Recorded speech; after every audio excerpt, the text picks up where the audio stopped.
Welcome back, everybody. Jaysin Static with another episode of the interview series. I am Jaysin Static. You, sir, are... You know who I am. I'm J.S.O. J.S.O. How long have you been in the wrestling business? Oh, well, let's see here. I have been in the wrestling business since I was 17 years old. I'm now 40, so that's 23 years. I started in GCW. You're an old man. Gateway Championship Wrestling. That's a blast from the past, man. Believe it. I used to watch that stuff on YouTube back in the day. That's right. Back at the beginning of the indie boom. That's right. We actually started in the backyard. Seidel was in the backyard with me. Yep. Adam Raw. If that name makes I know that name too. Yeah, those guys there. They went into GCW right before I did. I followed them right in afterwards. Oh hell yeah, man! All right, man. You know the deal. I got two questions for you. You ready? Oh boy. What is JSO's dream match? And with who? Oh gosh. Well, I've always considered myself a bit of a technical wizard. Okay. I'm not a fan of the death matches, not a fan of all the crazy stipulations. Okay. I like the actual wrestling aspect of things. Yeah. So definitely just a one-on-one match. I think that's where it's at. I think probably when you get down to dream match, it's got to be Rob Van Dam. Rob Van Dam? I mean, come on. The guy was fantastic. Now, besides him being what was it about Rob Van Dam that why him over all of the people who are technical wizards? You know, you got your Dean Malenkos, your Eddie Guerreros, you know, your Jerichos, and all of these guys who are like supremely technical in the ring. Yes. Why Rob Van Dam overall? So back when Rob Van Dam was popular, right? He started out in ECW. Yeah. Right? Or well, one of the places he got popular. Yep. The big thing with that is yes, he used chairs, he used different objects, but in that atmosphere, he was one of the most technical and most skilled athletes, right? Athletes too, right? Yeah. I grew up as an athlete. I played hockey. I played AAA hockey for the Amateur Blues. Yep. You know, so being an athlete, I always respected and appreciated what he brought to the table. Okay. And so that really just every time you watch him, the flips, the rolls, everything like that, the precision, which he did everything. It was just fantastic to watch. And then when he transitioned to WWE, I mean, the guy took basically all that hardcore stuff he ever did. He had to throw it out the window for the most part. Yeah. And now he's this technical wrestler, and he rose to the top in that aspect as well. And on that part, like I think, like you go back to the ECW days of Rod Van Dam, you are right. He was one of the more technical guys in there. The feud that he had with Jerry Lynn, some of those matches, even though they had, you know, the super flippy high spots in some of those things, it was still when you break it down to the basic level of wrestling, it was supremely technical. Even like certain segment or certain things that they had, you know, the hammerlock flip, boom, boom. Yep, their chain wrestling. Their chain wrestling was always on point. 10 minutes of the match, I think each match they did was chain wrestling. Yeah. They didn't do nothing but chain. And that's, like I said, that makes a wrestling match. They could get people on their feet on the edge of their seats just from chain wrestling. That's skill. That's talent. And that's, I think for me, this is, you know, I came in 07. Okay. You know, I started training at Broadway and everything in 07 with Shaft and a bunch of other guys. Yeah. Gary Jackson, Espinoza and everything like that. Mm-hmm. And that, like I said earlier, that was right at the beginning of the indie boom. Like the indies were starting to get real big with PWG and Ring of Honor. Yes. And it was kind of it was on the edge of the old school ways in the beginning of the indie era. Yep. Do you see a huge difference? I imagine you've been straight through the whole time, right? I did take a big break there, actually. Hurt my neck, actually. Okay. Probably when I was about 25 or so. Okay. Took about a 10-year break. Okay. I didn't do anything. Never thought I was going to come back. Okay. COVID hit, and I get a wild hair up my ass, and here I am back, making people mad with my heel antics. All right, man. I mean, but do you see the difference between back then and do you think it's for the better or for the worse? I like how everything's trending now. Okay.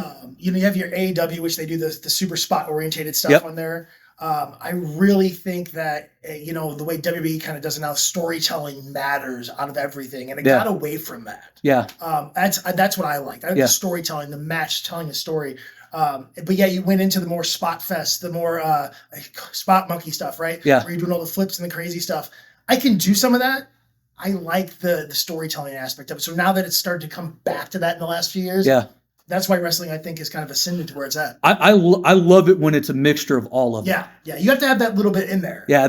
That's not me, but you get. Well, I mean, even if it's not in your particular match, but like on a show, when you have a show and you have a little bit of the old school, a little bit of the goofy stuff, a little bit of the storytelling, maybe a little bit of the hardcore stuff mixed up in there. occasionally here and there, maybe not too crazy. Like I grew up on ECW, Sure.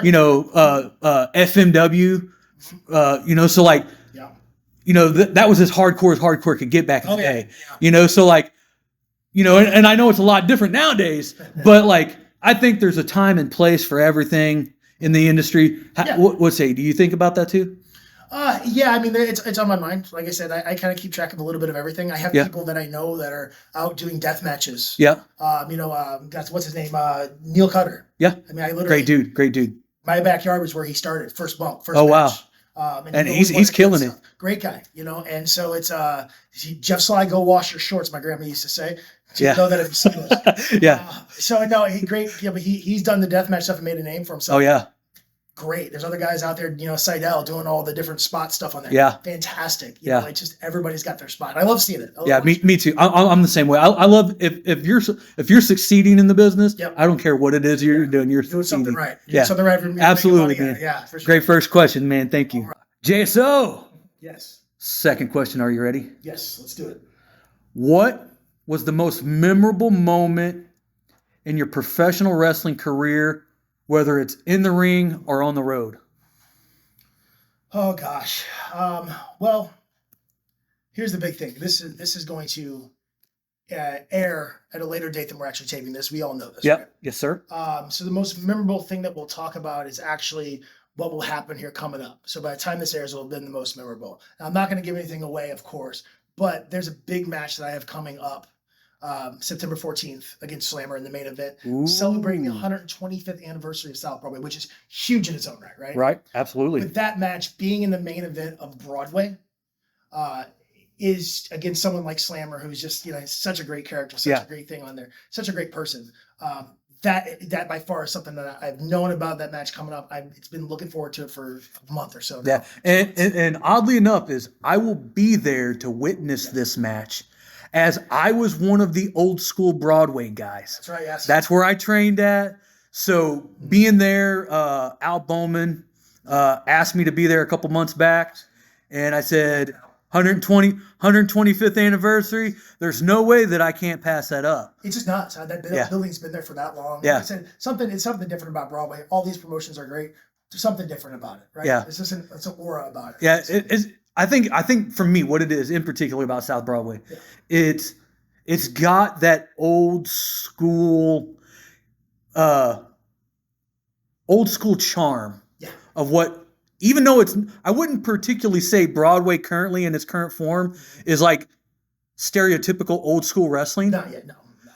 But the building itself still has that old school vibe. It has that old school. Hasn't changed much. Yeah, it has that old school ECW arena type feel, and it's been around forever. Like I remember Little Dynamite, Tony Costa. I remember hearing him have stories about wrestling in that building in the 80s and shit like that. And they had the old training gym in the back room of the building, and they used to take down the ring, carry it through the small little doors, set it up into the auditorium area, and then at the end of the show take it back down and set it back up back in the back. It's so much work. Yeah, but I think it's just the charm of the building. Yeah. The crowds too. The crowds. There's always a crowd there. Yeah, and it's not just a wrestling crowd, right? It's people that are walking by down Soulard going, "Oh, hey, let's go check this out." Yeah. 4 matches in, they're drunk as you know what, and they're cheering you, booing you, having a great time. Yeah. So it's something about that place. Yeah, I absolutely 100% agree. So, with that being said, we're going to wrap this up. Do you have anything to promote? Upcoming shows, anything like that? Merchandise? Well, you can go on to prowrestlingtees.com, so type in J.S.O. or Junkies for Fame. You'll find a couple different shirts there. Of course, right, merchandise. We're here to make some money. Yeah. As far as shows go, I'm going to be all over the place. I'm going to be down at American Hostile Wrestling, I think, Championship Wrestling. Okay. Down in Boot Hill, Missouri. Show Me State Wrestling here coming up in Jeff City on the 28th. I'm all over the place. If you want to see me somewhere, if you want me to come in and kick your champion's ass, I'm more than happy to do that as well. But it's all about having a good time and making sure you know who I am. And hopefully, I mean, I'm real good friends with Slammer. And I know you're going against Slammer. Good luck. I know Slammer's a tough opponent, but I also know that you're a tough opponent too. So good luck. Hopefully, maybe I'll put a little blurb in the comments section down below if you actually won the match or not. By the time this thing drops, maybe we'll make fun of you if you lost. Maybe we'll congratulate you if you've won. But we're going to wrap this up just like we always do. Jaysin Static across all social media.